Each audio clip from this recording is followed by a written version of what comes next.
everyone. This is Ted with OAXRAY, and today we're going to talk about working at home with your kids, and we're going to talk about how you can balance your kids and your work all at the same time in your Amazon business.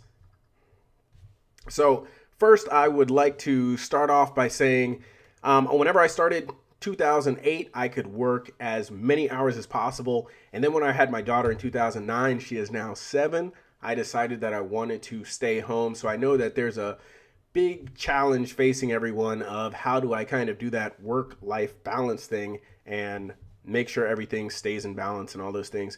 So I just want to go over a few tips and tricks, and hopefully you guys will have some questions for me in the chat room about how working from home works for me. So first of all, you have to get your hours in, whether you have kids at home, whether you are, working a second job. Learning this takes some time, whether you're doing online arbitrage, retail arbitrage. So whenever I'm doing retail arbitrage and the kitties are at home, I wait for my wife to get home and I write down the closing times of every single store in my area and try to make the best map that I can so that I can get to all the stores and scan everything. Now I have done the bring the kids with me to the stores, and that always turns out not to be very good. So I kind of stopped doing that, and I've tried to look at the stores that are open the latest and try to actually work my day around those stores so that I'm able to get the maximum amount done in the least amount of time. So also, a second thing that I like to do is if you have a local gym near you, YMCA or One Life in our areas, we have those, a bunch of those here. Often they will allow you to have your kids there for a couple hours and you have to remain on site. So while you're working out, or you can remain on site. And I like to do that also sometimes. So I'll bring my laptop and maybe I'll run or lift for an hour, and then I'll take my laptop, and for 1 hour I have peace and quiet to do online arbitrage. I can't do my listing, I can't do a lot of those other tasks that I have to do in my business, but it does give me some free time to actually do some online arbitrage while I have my kids, and it gives me a little bit of a break. So it's always something that I enjoy doing. If you guys, is there anyone in the chat room who has kids and is looking for a way to work their Amazon business around the kids? I'm looking in the chat right now to see if we can get something going, but if not, we will keep it moving. So one thing that you have to remember is choose a business model that works for you the best. So I liked online arbitrage because I was able to work while my daughter was napping. So put her down for an hour or two, I'm able to get in there and actually get some sourcing done. It was a little harder for the RA, so I stopped doing the retail arbitrage and moved into the online arbitrage. But if you're doing wholesale also, that's an excellent business model for working with your kids, because you're able to just call people whenever you have some downtime. You're able to look at the websites and actually make money while your kids take a little nap or while you have a little bit of time off. And we have a message. Hey Ted, hello, how you doing? Kafori 321. And I think that everybody on Amazon should kind of build their business around themselves and not let the business dictate what you do in your everyday life. So I met somebody on the C-commerce cruise that was just a few days ago, and what I found was that she was living in Bali, like paradise, nice weather all year round in this nice resort town, and that is where she wanted to live. She did wholesale, no online arbitrage, just wholesale there. And she was able to contact everybody by phone or by internet. And she was able to build her business around the life that she wanted. I know that there's a lot of people in the audience who are like, I don't want to live where I live. I want to be able to go anywhere around the world. And be able to generate income and make some money. Um, I make my listings in a notebook with a list of things to look up when I am at soccer games and other things. I can pull it out and start working on it while my son's practicing. That is from Anita. That is an awesome tip. Whenever you're doing those things and you can write things down. One thing that I like to do is whenever I'm traveling around. So today I was traveling around. I was actually going to the YMCA. I actually had someone meet me there because I wanted to talk about a little business. So I had him meet me at the YMCA and we were able to talk for a few minutes. But as I was driving, I actually came across a store and we hopped out and I saw that they had some private label items that only they carry. So it was an awesome opportunity for me to write down their name, write down their information so that later I can call them back and see if we can get some kind of wholesale agreement on that. So a lot of times you're just driving around an area you don't know and you see there's a building over there. I don't recognize it, but it looks like they're making something. They have some type of product. Maybe later I can come back and talk to them about a wholesale account or something like that. Is there any other questions or comments that we have in the live chat feed? Okay, so I'm going to go off of a question that I got today, and that has to do with books. So I have a friend locally in the area, and they have tons of books that they're able to get at a local source. I'm not going to say what that source is, but they just have a ton of books that they can get. And they were asking, how do I get rid of the books whenever I cherry pick all those awesome items out? There's going to be some books left over. So there's really a few sources to get rid of the excess books, the excess thing. The lowest kind of price source generally is going to be your paper mill. There's a few in major areas. They might be a couple hours away. They generally pay between 3 to 4 cents a pound in my area. That's what I've seen. And if you buy a lot of 10 or 20 or 30,000 books all at once, which I have done, I bought up to 50. I think 50,000 has been my largest lot that I've purchased. You have to have a way to get rid of those books so they don't sit in your garage, living room, or wherever it is. So a paper mill would be one of them. And often they will take books. Sometimes they will just take cardboard and things like that. So you're going to need to call and have a way to get rid of all those extra items before you purchase the big lots. Now, I also suggested something which was go on eBay. And on eBay, there are tons of listings of these large lots of books. You have to remember there are still used bookstores out there, and sometimes people will start a used bookstore. One of my largest sales was 18,000 books to a used bookstore. They were opening it up and they had zero inventory. So I was able to box everything up, put everything on pallets, and send it to them. And I was able to take out all the things that made me money online, and they didn't really care because they weren't selling online. They were looking to sell their items in a bookstore. So you have to remember that everybody is not going to be using the items for the same purpose that you're using them for. So what you find to be not worth much, someone else might find those to be worth a lot of money. There's also people who purchase books and they will buy them in the United States and then they will send them back to, from what I found, a lot of people send them back to Africa and a lot of people send them back to South America.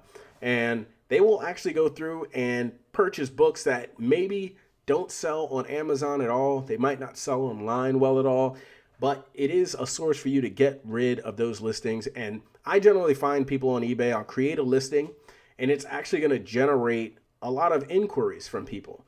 And whenever you get the inquiries from people, then you're able to kind of build a contact list of people who might want to buy things in the future. And often you're going to meet these people because when you're buying or selling 10 or 20,000 books, people want to see you. Sometimes they will even fly out to come look at the books. If they're kind of close to you, they'll often drive out, come see you and make sure the books are as you say they are. So just make sure you keep in contact with people when you make those connections so that later, whenever you have a large book lot, you are able to get those things done. And I'm going to look to the live chat over here and see if we have any more questions down here. And let's see if we can pull something up here. So someone asked me about the C-commerce cruise, and the C-commerce cruise was mostly about, actually there were several different business models there on the C-commerce cruise, and the number one seemed to be people want to make money without any investment. So one of the people who spoke was talking about Amazon Custom and a program called Gear Bubble. And Gear Bubble is a way that you can create different items. And actually, let me see if I can do a quick screen share with you.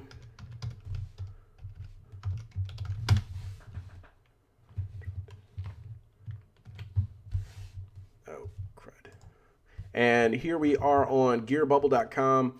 And as you can see, Gear Bubble is a pretty cool site. What you can do is you can upload different pictures of items. So here we have someone uploaded pit bulls make me happy. You, not so much. So you can upload things like funny mugs and things here. And it kind of tells you how many have sold of each type. But you can also, there's just so many different items you can sell here, including necklaces. And if we scroll down, let's see, we have t-shirts, cell phone cases, jewelry, just a ton of different items you can sell. And the cool thing about these is you don't have to keep these in stock. What happens is when you put this online, it's kind of like merch.com, and merch automatically prints the item for you. This actually will sync up with Amazon, and whenever an order comes through Amazon, Gear Bubble will ship it to the customer. So a mug like this costs about $4.95, and there's a shipping charge depending on how many you order at once. So what the person at the cruise recommended was your first few, before you're sure if the item is selling or not, make this so that Gear Bubble fulfills it for you. Now, if you notice that people are loving this pit bull make me happy, you've sold 201, then buy some, maybe a case of 36 or whatever case pack you want to buy, and then send it to FBA, and that's going to accelerate your sales even more. So if you love design and you can't get into merch right now, it might be best for you to look at something like Gear Bubble, which is essentially print on demand, and this is going to allow you to sell tons of different products. And this item right here, it says over 10,000 sold, and it is, man, that's crazy. Over 10,000 of these things sold right here, the necklace and the mug that I'm showing on screen. And Gear Bubble is just an awesome way to fulfill these items. And there is no waiting period like there is for merch. I know that people are waiting 3, 6, 9 months. Now, some of these things will require you to get ungated. Like we have some jewelry items here, and we have some t-shirts and such also. So you might have to be ungated in clothing. So you might have to get that taken care of before you can actually use Gear Bubble for some of those. But something like a mug, you're not going to need to be ungated in, and you can upload your design and be ready to sell with zero starting dollars. I know that a lot of people are trying to conserve, and they do not want to have a lot of startup capital. So that is just an awesome way to do that. So let's see what else we have in the chat. See if we have anything else. Do you have an individual UPC codes for each book to get an ASIN number for Amazon? I am not sure exactly what that means, but on the back of every book should be an ISBN number, and the ISBN number will be tied to an ASIN. For a book, I don't think I've ever had to create a listing. A book comes out and it has ISBN, and then Amazon will relate it to an ASIN. But I guess if you had an older book, something that was just pre-ISBN or something, then you might have to create a listing with all the information. But yeah, that's the only circumstance I could take about that. So Kofori 321. If I wanted to make a full-time income doing FBA, any tips about saving for insurance and stuff like that? So I recommend that if you can work, I don't know if you're working right now, but if you can work as you are actually building your Amazon business, that is the best way to start it, because it's really difficult to start your Amazon business when you're taking money out at the exact same time. So if you decide to start your business and you make $1,000 this month, you want to roll that money, if possible, back into the business so that the next month, maybe you can make $1,500, $2,000, and then it slowly will increase month after month. I recommend paying off any debt that you have before you quit. It took me 18 months to be able to quit my job because I was working full time. I was doing Amazon on the side, and I had some debt to pay off. So I paid off my debt. I worked extra hours when I could. I was on call all the time. We had an on-call schedule every night where, if you got called out at 3 a.m, you had to be there within a couple hours and you had to take the call. So at that time, I was working 60, 80 hours a week, every single week to make sure the Amazon business launched. And 18 months later, I was just so excited when I was able to go from working 80 hours and then I was able to stay home with my daughter, and I was able to work my schedule around my life versus letting my business and my job, me working around those two things. So if you want to make a full-time income, there might be a period where you are working a lot of hours, where you don't get a lot of sleep because you have to master some things before you can start outsourcing them. Someone asked me today, they had just started in retail arbitrage doing these books, and they said, I just want to outsource everything. And I said, before you start outsourcing, you need to master every single step of the process. So before you start outsourcing, make sure you know how to find the books, how to find the RA, or how to find the online arbitrage, because you can't teach anybody how to do something if you're not an expert at it yourself, or if you're not good at it yourself, and you don't want anybody wasting any time. So for him, he was processing books, and he was able to process with his standard process about 32 to 35 books an hour. And I said, whenever you get the process so smooth that you can do 80 to 100 items per hour, which is, what I can do with, as long as I have the proper equipment with me, that is whenever you outsource it, because you don't want to outsource a process that is not perfected already. Is that the code you use, the ISBN? How does Amazon know it's your book versus a competitor's? Okay, so whenever you list an item on Amazon, there's going to be a whole bunch of different sellers listed there. So I'm going to pull up a book right now, and I will screen share it in a second. Steele. Just do a random Daniel Steele book. And here we go. I'm pulling some things up.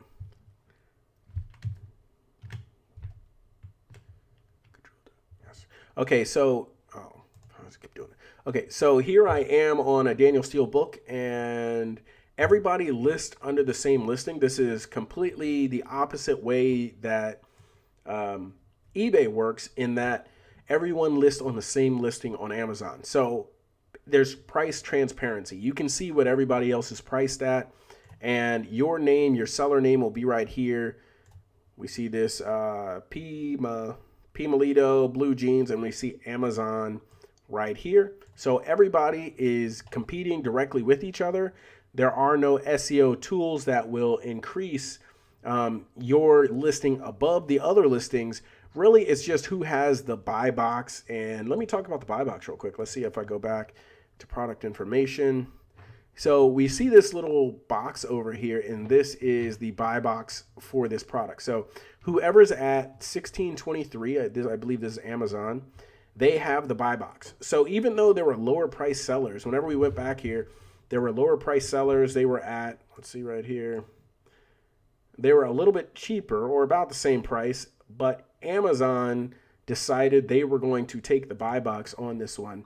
And generally, because they know they're prime shipping, they're going to give the best experience to the customer, and it's just an easy way for them to know that the customer is going to get the best experience possible.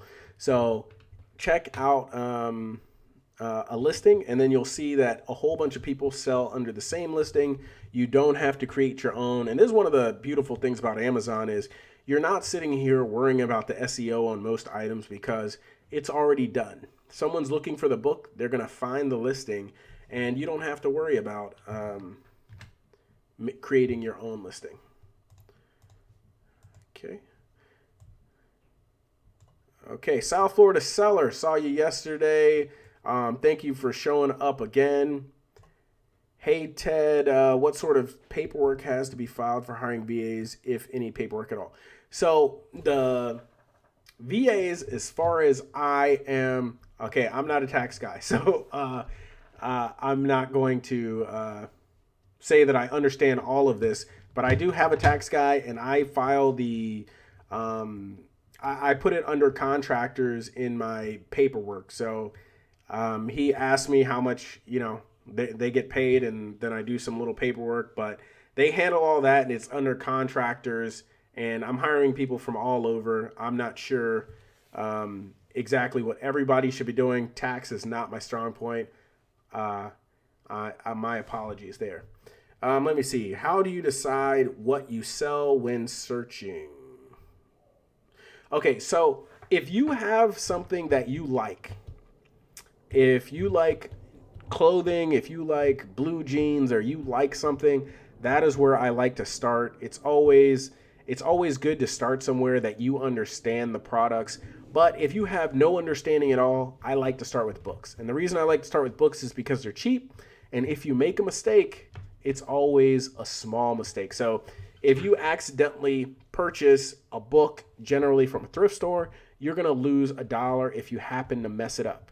But if you go out here and you go to a wholesale account, and then you go to your wholesale account and you make a $10,000 order, and then you realize that you're not gated, or the category is gated, or you cannot find a way to sell the item, then you're stuck with that inventory. So it's always a good idea to start with something small so you learn the rules, and that is what I would do. Lacey Day, do you have something that you like to sell? Maybe I can comment on how selling that item goes on Amazon. If I know about it, I can talk about how those items kind of sell in my experience. And can you touch on book conditions? So anything you get from a thrift store, I'm going to start here. Anything you get from a thrift store, always put it as used. Now, I know that some people will say that if the book looks in great condition and it has no damage, I'm going to sell it as new because I can get that higher price. And there are some people who sell courses and they sell things that are based on this premise. But I want everybody to know, if you get it in a thrift store and you don't have a paper trail directly to either a retailer or a wholesaler, always put it as used, because Amazon has been cracking down on people buying things from thrift stores and then saying that they're brand new, even though they might not have the shrink wrap. But even if they do have the shrink wrap, you really don't know what happened to that book. You don't know where it's coming from. So just put it as used, and hopefully that will keep you out of some trouble. Most of my items I list as very good. I rarely will do like new unless it is in the original packing. So if I see it and it looks like it's in a shrink wrap, I'll put that it's like new in that case. But 90% of books that I sell are in either very good or good condition. I try not to even sell acceptable unless it's a really high dollar book, because selling acceptable puts you at risk for negative feedback. People are often going to want a book that's good or better condition. If I see a book that is, if I see a book that has library, those little library stickers, I don't think I have anything around me, but if I did, I'd show you a book with a little library tag on it. I would generally list that as good, in good condition, and then I would put some notes that say ex-library. There are people who don't want ex-library, so I always like to put that an item is ex-library, just in case you get that one buyer who's like, I don't want any library stickers on there, so they're going to bypass your listing.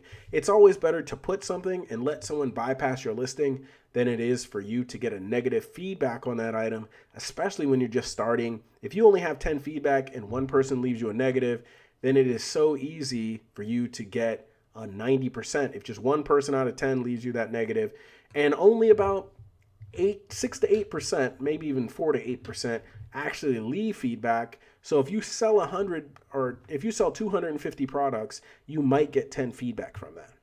So you don't want to, especially early on, to have anybody upset with your service or anything that you are selling on Amazon. So South Florida seller, someone just gave me 20 paperbacks, all ranked under 10,000 and in good condition, all listed for a penny, so no profit. So I generally stay away from any penny books. Now, I don't, what's today's date? Today is March 8th.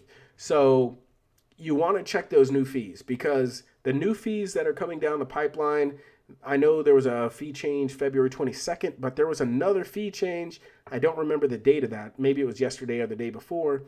But that actually adds about 40 cents of more, or what is it, 35 cents more cost on to every item that you sell. So some items that used to be $4 and would break even now don't make money at all. So keep track of those fees, because I don't remember the exact date, but pretty soon those fees are changing again, and it's going to add an extra 35 cents. So we do not want to actually sell anything that's losing money. There's no point in paying the inbound shipping and all those additional costs. So Lacey Day, I'm a stay-at-home mom trying to get my schedule together for OA and RA. What is the least amount you like to make on each item you sell? If you're doing books, okay, you're doing OA and RA. Okay, so if you're doing RA, I like to make $6 to $7 per item, but it really depends on what I can buy the item for. So sometimes I go in the store and I see an item and I'm like, okay, this cost me 50 cents. It's super clearance, 90% off, whatever it is. And I'm only going to make $4 on each of them. So I'm like, okay, $4 out of 50 cents. That's an awesome deal. So I just go for something like that if the rank is low. But if I'm paying $10 for it, I want to at least make 6 on it, try to keep my margins up. And one thing you want to do, and this is something that I heard recently at whenever I did the fulfillment tour, I met someone, is if you're using a program like Inventory Labs, or if you're using a special SKU. So let's say I have a Walmart SKU and it's just WAL in the SKU field, then I can kind of track how much money I'm making at each store. So if Walmart, I noticed that prices drop faster. This is an example, so don't think I'm talking about Walmart specifically. But if I notice that prices at Walmart tend to drop faster and I'm not making as much profit there, then it's very easy for me to look at the SKU, do my numbers, and move over and say, okay, Target, I'm making larger margins because maybe not as many people use Target. Or maybe it's a local store where I'm making most of my money, and you should be looking at those numbers and kind of trying to find that out. Price dropping happens, and depending on what store you're at and how many stores there are located around the United States, that might be a big indicator. If you have a small niche store that maybe has 20 locations or 100 locations, then maybe the prices don't fall. So maybe you can take $5 or $4 in margin because the prices stay pretty stable. But if you have a nationwide sale of an item and there's only a $3 margin there, then there's a better chance, because it's nationwide, that the price will fall, and then you don't want to lose money there. Should I spend time with OAXRAY to do online arbitrage when I currently just started wholesale? I would say probably not. If you've made the decision to go the wholesale route, most of your activity is going to be finding wholesalers. Now, if you find that you have 10 wholesalers and they have this huge list of items, and you need to compare the items to Amazon, then I probably would, use OAXRAY for that. But if you're just starting and you're like, I want to do wholesale, or I want to do books, or whatever these things are, OAXRAY is not going to help you do wholesale until you have some list to process. So that would be my recommendation. So if you have a big list to process, go for OAXRAY and use the processing feature. But right now, my goal, whenever you're doing wholesale, your goal should be to talk to 5 or 10 wholesalers every single day. Just try to find something. You can look in your house and you can say, okay, I found this. I have kids, so I have toys around me, and I have kind of toys that are not the main, like Hasbro, the main brands. I have toys that are like smaller brands. So I'm going to go, okay, I see this lamp right here. I have a lamp in my hand. I don't know who made this thing. Kids Line. This is made by Kids Line. So maybe Kids Line, I can contact them. I have stuff all around my house. Someone made this cup. Well, this cup's probably not name brand, but you probably have stuff all around you, and you can say, okay, I see this little lamp right here. It's Kids Line. Let me look up Kids Line. Let me see if I can get a wholesale contact at Kids Line so I can make some money. Okay, I have this spatula set. It is, high grade spatulas or whatever they are, and let me see if I can contact those people. That is going to be your main thing. And if they send you a list and they say, okay, we have 50,000 different lamps, then you can use OAXRAY to source the list. And you can use Price Checker. There's a few different ones. I don't know what all of them do. So I just, if you have something that you're already using, go for it. And if you want to use OAXRAY, you can go for that also. But, they're both they both function the same. No, I don't know what they do, so I can't say they function the same way. But yes, we can process lists with OAXRAY. When you or a VA are sourcing online, how many items do you usually source per hour, or do you have another metric that you go by? So if you are sourcing online, the number of items per hour is going to vary by really a couple things, depending on how strict you are on the settings that you're using. So as you get larger, you're going to be able to accept smaller margins. So you're going to notice the items per hour go up. But really, sometimes it's hit or miss. Sometimes you'll wake up, your person will source for 8 hours, and you'll be like, oh man, there's 30 different items. But just because there's 30 items don't mean you buy 30, because you're going to be looking at the keeper graph, and you might end up buying 10 or 5 or something like that. And really, it depends on the quality of the item. And as time goes by, they're going to get better at knowing what you're not going to accept, and you're going to get better at giving them better feedback and things like that. So Lacey Day says, what do you do if you feel like your area is saturated with RA? Okay, so I would say that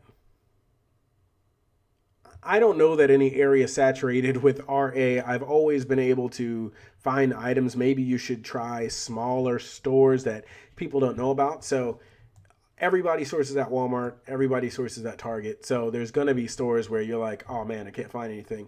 But there was a local wine store to me. Don't even remember what they're called, but I bought wine from them before, and they had these little corkscrews that were kind of like, I don't know, some special kind of corkscrew thing that would pull the top off of a wine bottle pretty easily.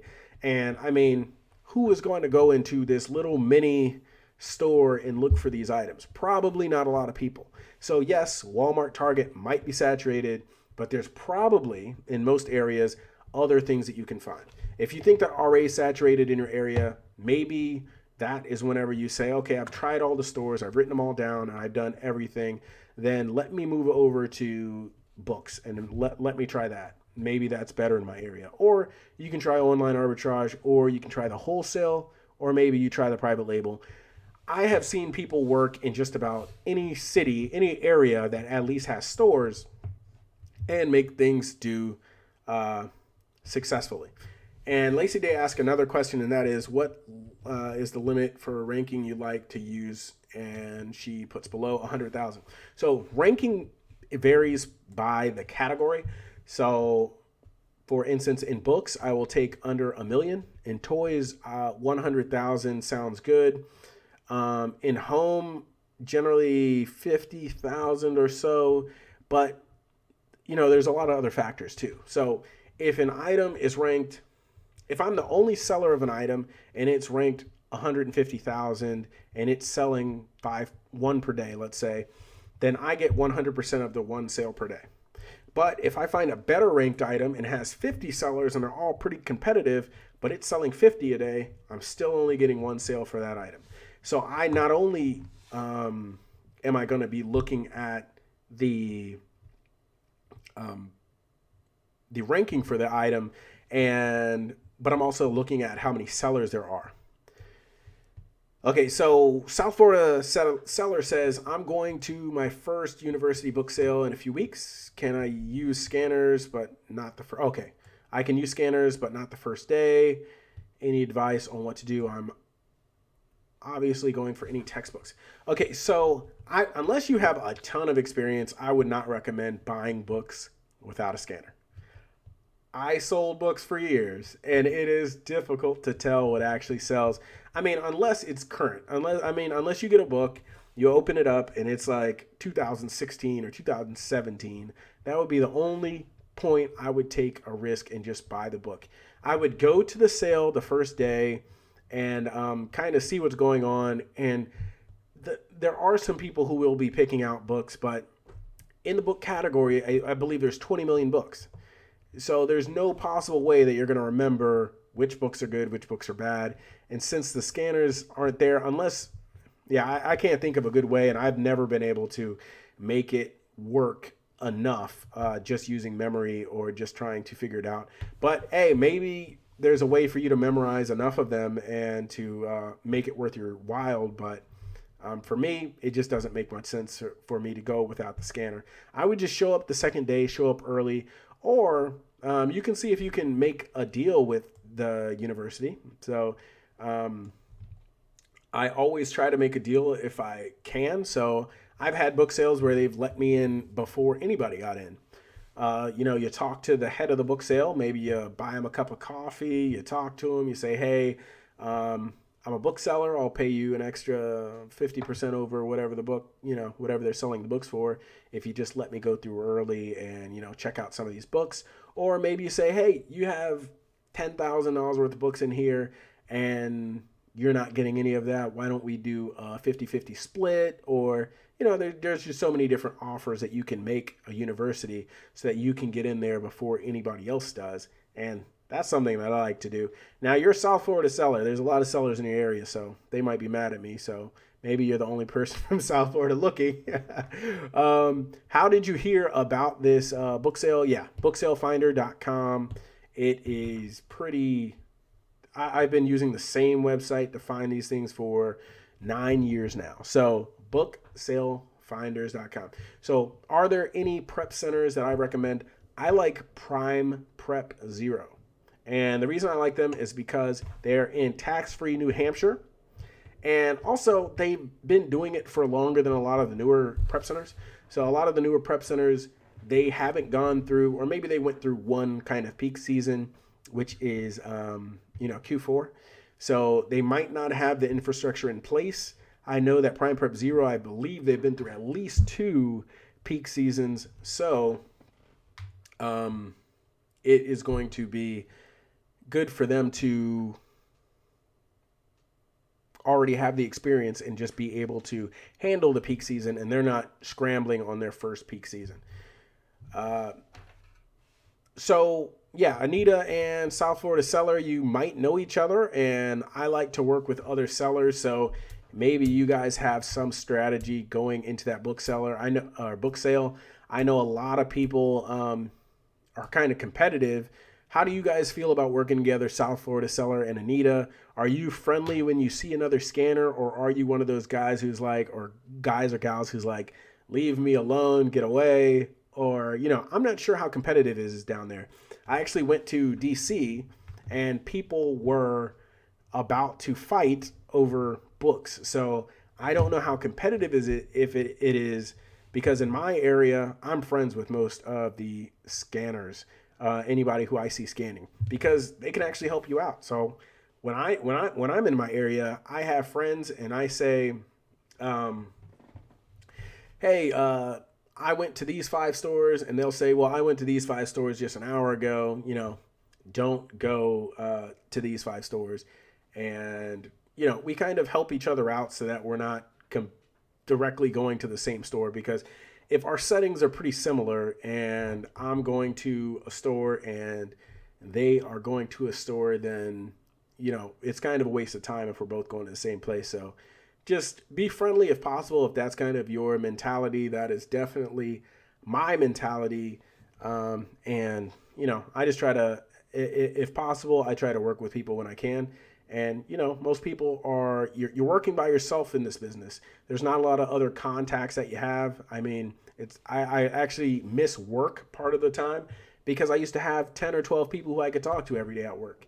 And now you're kind of your own island and it's just you. And you're like, who do I have to bounce an idea off of? I was thinking I would, I was thinking I would, have someone who to talk to who is kind of knows what I'm talking about. But, if you have a wife or a husband, they probably don't understand Amazon unless they're working directly with you. So when you're talking about an FNSKU, when you're talking about, I got this feedback or I'm in this Facebook group and they were talking about this or that or this, then they have no idea what you're talking about. So it's always good to have someone to meet other resellers. Anita, I think I spoke with you last night. Did you? Do you think you're going to be able to make it to those meetups that are in your area? I think there was one, South Florida. I think you said you're in South Florida, but yes, I just wanted to see if you were going to be able to make any of the meetups. I don't know what time they are versus what time you are working and things like that. And South Florida Seller says he is always, I assume it's a he is always friendly with everyone. That is how I work. I try to be friendly with everyone. In the chat room, who do we have in this chat room? We have Matt Adolph. He is in our local meetup group. And I was just talking to Matt for like two hours today. So, I was giving him tips and hints and things in the book selling world. He's actually selling some books, doing some private label stuff. Maybe I'll do an interview with Matt and we'll talk about, he just started, what was it, like 6 months ago selling on Amazon, and he's out here making deals and just, doing big things. So it's always good to see somebody local. So if you have a meetup, go ahead. And yeah, definitely Dwight, Prime Prep Zero, they've been around a while and you get the benefit of the tax-free state. So especially if you're doing online arbitrage, that is what I recommend. So the math works out like this. If your average item that you're buying online is $20, my state, the tax is 5.6%. So that means I'm going to pay about $1.30, I believe. That's the math on that. Let me see. Well, like $1.10, let's just say, per item that I purchase at $20 in tax. But Prime Prep Zero, they will prep an item for about $1, depending on, what needs to be done. So let's just say $1. So every time I send something to them, I save 10 cents. And Anita says she's not, probably won't make it out because she works at least 50 hours at her day job, and the rest of the nights I do eBay and looking for some FBA products. So eBay is also a good place to sell. I like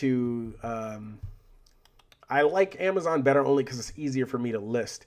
Anita, how are sales doing on eBay versus your Amazon products? Or do you have like an equivalent, equivalency of the two? Are you like selling as much on eBay as you are on Amazon? Are you selling more on Amazon or more on eBay? Just curious there. South Florida Seller says, I also have 2 full-time jobs and run a co-run an animal rescue. So we do not meet a lot of other people due to time constraints. Whoa. Okay, so South Florida Seller sounds very busy, and I remember those days, college, 2 jobs, and that is, dang, that's crazy. So I know a lot of you guys are working really hard. Hopefully South Florida Seller, after, selling on Amazon for a while, you can kick 1 job and maybe kick 2 jobs. And if animal rescue is what your real passion is, hopefully, one of these days you can kick up your Amazon and just do less of the 2 full-time gigs that you have to do, unless that's what you like doing. Some people love their jobs and their goal is not to quit. So just continue if that's what you like to do. Ted, are you going to do broadcast daily so I can work my time around it? I will probably do, see, if I say I'm going to do something, now I have to do it. I will probably do a Tuesday and a Thursday broadcast. If I could do every night, that would be pretty cool, but I don't think so. So I'm not going to be here tomorrow because tomorrow I will be on Rake and Profit. I don't know if you guys know his name is Steve Rakin, but you probably know him. He has way more. He knows way more people than I do. So you probably know Rake and Profit. I'll be there at 7 p.m. tomorrow, so I definitely won't be here. But it's good stuff. Anyways, you'll be able to catch me either way. So if you're not already subscribed to Rakin or Steve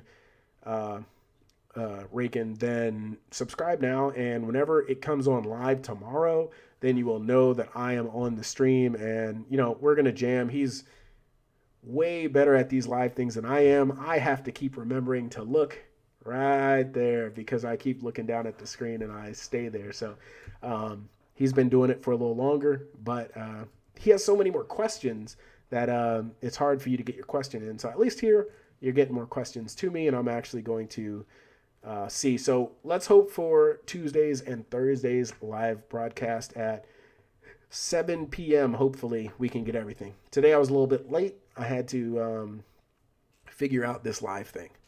And how can you sell wholesale items on eBay effectively? Whew. That is not my question to answer. Oh, but she's doing more on eBay.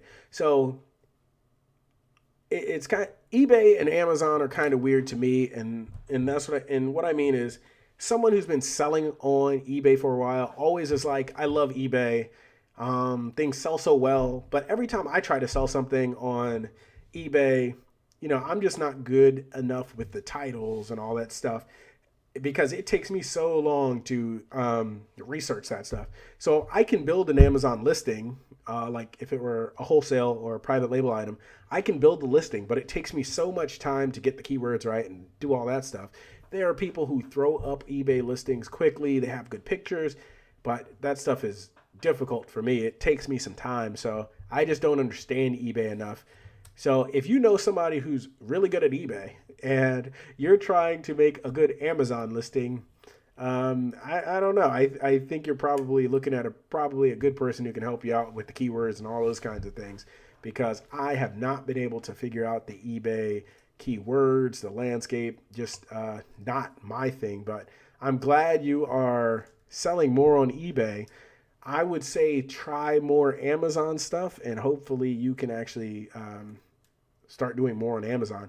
Really, I like Amazon because of the shipping also. I mean, if you can send something FBA and not have to worry about it past that, then, just stick. That is just awesome, at least in my perspective, because when I was selling books and I had to ship out 30, 40 books every day, that got old very quickly. At first I had my email, and every time I got an email, it was like gold. It was ringing. I was so excited. I'd run out, I'd ship the item immediately.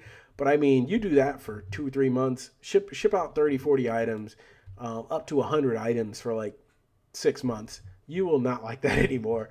But, some people like to do that. So it's all on what you, how you want to run your business. And South Florida Seller, I actually really like my jobs and can do both of them about 50 hours a week, but I still want to start reselling to find a better balance in life. Yes, over time, reselling, you will be able to find a better balance. Sometimes you have to, work a little bit harder at the beginning, but you always want to have your end goal of kind of where you want to, be in the next few years.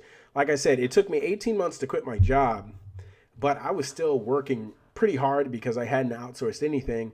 And then it took me another probably 2 years before I was able to outsource a lot of things in the business. It's all about SEO, and it's pretty much the same knowledge on both of them. The difference is on Amazon, most of the time you're listing against a listing that's already there, so you don't have to worry about the SEO. And that's probably why I'm not so good at it, because if I had more time on eBay, I would have probably figured out the whole SEO thing better. I know it now, but like I said, it takes me a while to do the research and to make sure my keywords and all that are correct. Whereas I'm sure Anita is throwing up things in a couple seconds, throw in the keywords and good to go. Um, cool. Just thinking about return to inventory and slow moving products. Dwight, this is the this is the time for that. I know we are coming out of the Christmas season, and if it didn't sell during then, you are uh, probably a little concerned right now because if it didn't sell during Christmas, you're like, man, what should I do with this? Should I try eBay or what the heck should I do? And there's always going to be bad picks. I recommend that you just not go too deep on things at the beginning because you're always going to pick bad stuff. So, just a quick story. I remember well, actually two things. So I went into a local like outlet store and they were selling these two things. First was suntan lotion, like suntan lotion. These things were like 50 cents and they had a ton of them. And I'm looking for the expiration. I don't see an expiration. So I'm like, you know what? I'm going to buy it. And all of it is clearance. So I cannot return this stuff. I go out of this place. I buy everything they freaking have. It is crazy. Like I have hundreds of dollars and stuff. I didn't have a lot of money at the time. So yeah, I guess I should have thought about that. And this is why you don't go deep on items. Because when I got home and I looked it up and I looked it up online, there's a little code. And I don't have anything to show you right here, but on a little suntan lotion, there's a little tab at the end of it, and it's like perforated or little divots in it or whatever. And on that little tag, it had a little code. And that little code said all of these expired like in 3 days or something like that. So I had all like tons of suntan lotion. I can't use it. And, it's expired anyway. So I have no way of getting rid of this stuff. So I recommend at the beginning, don't go too deep.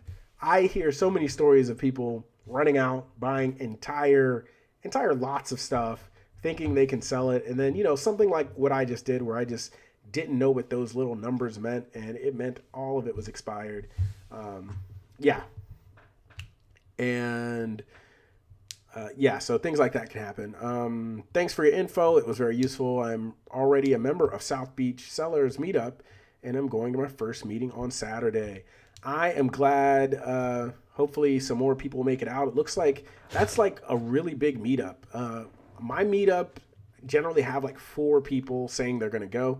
I saw some of those and they had 9, 10, 12 people going to a meetup. So I don't know if it's just you have so many people or if that is just a strong meetup group, or maybe it's just a time of day. I kind of need to play around and see the time of day and just all of those things to make sure that I get the maximum amount of people to the meetup. But, even with 4 or 5 people, I think it's pretty strong. I like everybody who comes. It's just a good time. We don't really have an agenda. We just kind of talk about what's going on throughout the day, throughout, what's going on in general. But I just realized that we are running up on an hour. So if there's a quick question, you can throw it in the chat. Otherwise, I am going to end the screen because an hour just flew by today, and I don't want to go on too long because then I might not have anything for the next one. But Anita says, got to get the right keywords. That is definitely true, especially for eBay, and it's true for Amazon too. How do you go about finding a good CPA? I'm going to cop out on that one because someone recommended the person to me that I use. And whenever I said, I asked him about how I can save money on my taxes, he was like, this is how you have to do everything. And he showed me all of these different strategies. Okay, you got to do this, you got to do this. So I don't have a good way. I just had someone recommend someone to me. So apologies as far as the CPA goes. But there is an accounting group on Facebook. It's called Accounting As You Go. Accounting We Go. And that is like an FBA related Facebook group, and they can probably help you out there. Maybe there's a local person, but I know on there's going to be someone who is like dedicated to like Amazon specific, but I don't know if you need someone for your state specifically. So Accounting We Go, And you can PM me because I'm not sure that that's correct 100%, but I'm pretty okay. There we go. Accounting We Will Go. Awesome. So search that on Facebook, and you'll find an accounting Facebook group, and they have CPAs and everybody there, and maybe they can recommend somebody to you. So Dwight, Dan, Mario, Anita, let me see, South Florida Seller. Thank you guys for sticking through this with me. Matt Adolph, thank you for stopping by. Lacey, Kafori, anybody who stops by, you have a question, please just let me know. I always like to answer you guys' question. Thank you guys very much. Have a nice day. Make some money using OAXRAY. And